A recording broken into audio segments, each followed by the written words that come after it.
नमस्कार रसिक प्रेक्षक हो. गप्पा गोष्टी कविताच्या 9 दिवस 9 कविता 9 रस या सिरीजमध्ये मी तुम्हा सगळ्यांचं मनापासून स्वागत करते.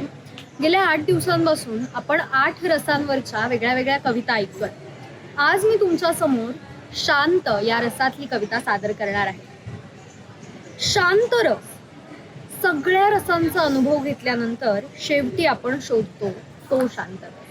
तो आहे एक अशी स्थिती जिथे प्रेम, राग, भीती यांच्याही पलीकडे एक गूढ शांतता असते, जिथे काहीही आपल्याला अस्थिर करू शकत नाही.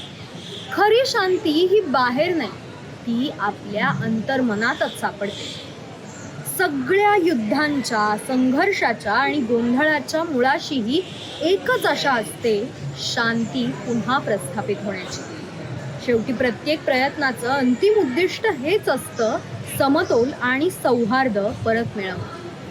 या सिरीजच्या सरतेशेवटी आपल्या मनाच्या आणि या विश्वाच्या शांततेसाठी बाभ बोरकर यांची देखणे ते चेहरे ही कविता मी आपल्या समोरात सादर करते. बाभ बोरकर म्हणताय, देखणे ते चेहरे जे प्रांजळाचे आरसे, देखणे ते चेहरे जे प्रांजळाचे आरसे, गोरटे व सावळे या मोल नाही फारसे.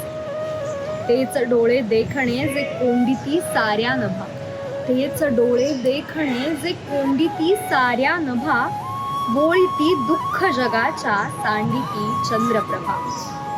देखणे ते ओठ जेकी ओविती मुक्ता फळे, देखणे ते ओठ जेकी ओविती मुक्ता फळे, आणि ज्यांच्या लाघवाने सत्य होते कोवळे.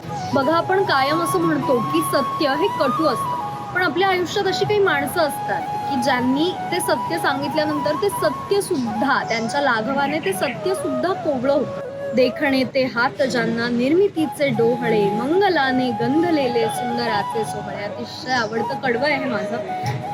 परत एकदा म्हणते, देखणे ते हात ज्यांना निर्मितीचे डोहळे, मंगलाने गंधलेले सुंदराचे सोहळे, देखणी ती पाऊले जी ध्यास पंथे चालती, देखणी ती पाऊले जी ध्यास पंथे चालती, वाळवंटातुनी सुद्धा स्वस्ती पद्मे रेखिती. देखणे ते स्कंध जाये सूळ नेता स्वेच्छया, लाभला आदेश प्राणी निश्चये पाळावया. आणि सरते शेवटी जसं मी म्हणालं, तर ही जीवने, हे आपलं जे जीवन आहे, तर देखणी ती जीवने जी तृप्तीची तीर्थोदके, चांदणे ज्यातून फाके शुभ्र पाऱ्यासारखे. आणि देखणा देहांत तो जो सागरी सूर्यास्तसा, देखणा देहांत तो जो सागरी सूर्यास्तसा, अग्नीचा पेरून जातो रात्रगर्भी वारसा, अग्नीचा पेरून जातो रात्रगर्भी वारसा. 9 दिवस 9 कविता 9 रस या गप्पा गोष्टी कविताच्या सिरीजला तुम्ही सगळ्यांनी भरभरून प्रेम दिलं. असंच प्रेम यापुढेही करत राहा.